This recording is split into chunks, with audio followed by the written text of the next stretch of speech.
श्री कृष्णाय वासुदेवाय हरये परमात्मने प्रणतः क्लेशनाशाय गोविंदाय नमो नमः।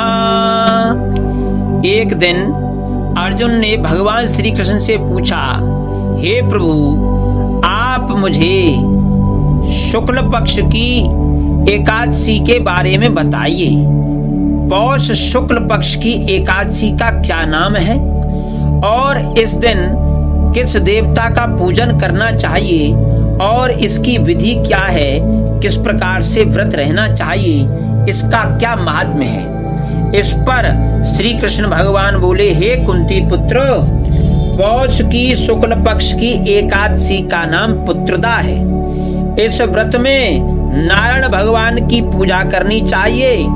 इस संसार में पुत्रता एकादशी के व्रत के समान अन्य दूसरा व्रत नहीं है। इसके पुण्य से मनुष्य तपस्वी, विद्वान और धनवान होता है। इसकी एक कथा है, उसे सुनिए। भद्रावती नगरी में सुकेतुमान नाम का एक राजा राज्य करता था। वह निसंतान था। उसकी स्त्री का नाम शैव्या था। वह सदैव निपुत्री होने के कारण चिंतित रहती थी। उस पुत्रहीन राजा के पितर रोकर पिंड लेते थे कि उन्हें याद कौन करेगा, राजा के पश्चात कौन हमें पिंड देगा, ऐसा विचार उनके पितर करते थे। उधर राजा को बंधु बांधव, मंत्री, मित्र, राज्य, हाथी घोड़ा आदि में भी संतोष नहीं होता था, क्योंकि वह सोचता था कि मेरे मरने पर मुझे कौन पुण्य देगा और बिना पुत्र के पितरों और देवताओं से ऋण कैसे हो जाया जा सकता है। जिस घर में पुत्र नहीं वहां सदैव अंधेरा ही रहता है। इस तरह राजा रात दिन उसी चिंता में लगा रहता। एक दिन राजा ने अपने शरीर को त्याग देने की सोची, परंतु विचार करने लगा, आत्मघात करना महापाप है। राजा इस तरह विचार कर एक दिन छिप कर के वन को चला गया। राजा घोड़े पर सवार होकर वन में पक्षियों और वृक्षों को देखने लगा। वन के दृश्यों को देखकर राजा को सोच विचार में दोपहर हो गई। अब राजा को भूख प्यास लगने लगी। वह सोचने लगा कि मैंने अनेकों यज्ञ किए हैं और ब्राह्मणों को मधुर भोजन कराया है, परंतु फिर मुझे यह दुख क्यों मिल रहा है। राजा प्यास के कारण बहुत बेचैन होने लगा और पानी की तलाश में आगे बढ़ा। कुछ ही आगे जाने पर उसे एक सरोवर मिला। उस सरोवर में कमल खिल रहे थे। उस सरोवर में सारस, हंस, मगरमच्छ आदि जल क्रीड़ा कर रहे थे। उस सरोवर के चारों तरफ मुनियों के आश्रम बने हुए थे। तभी राजा के दाहिने अंग फड़फड़ाने लगे, शुभ शकुन होने लगे।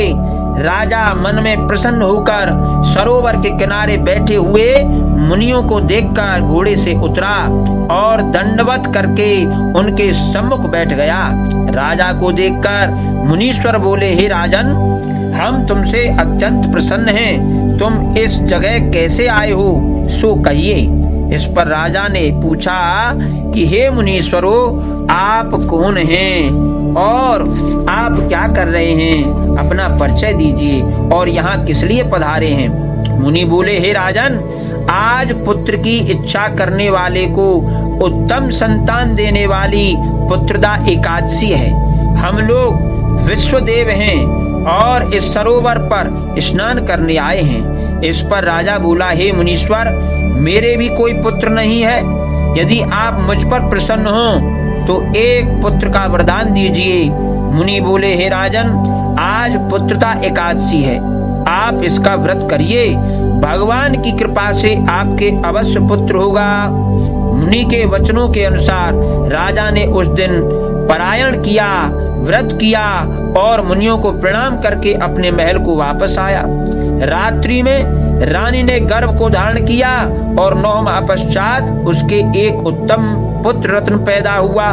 वह राजकुमार बड़ा होने पर अत्यंत यशस्वी, धार्मिक और प्रजापालक हुआ। भगवान श्री कृष्ण ने कहा कि हे कुंती पुत्र, पुत्र की प्राप्ति के लिए पुत्रदा एकादशी का व्रत करना चाहिए। जो मनुष्य इसका महात्म श्रवण व पठन करते हैं उसे स्वर्ग मिलता है। बोलिए बाल कृष्ण भगवान की जय।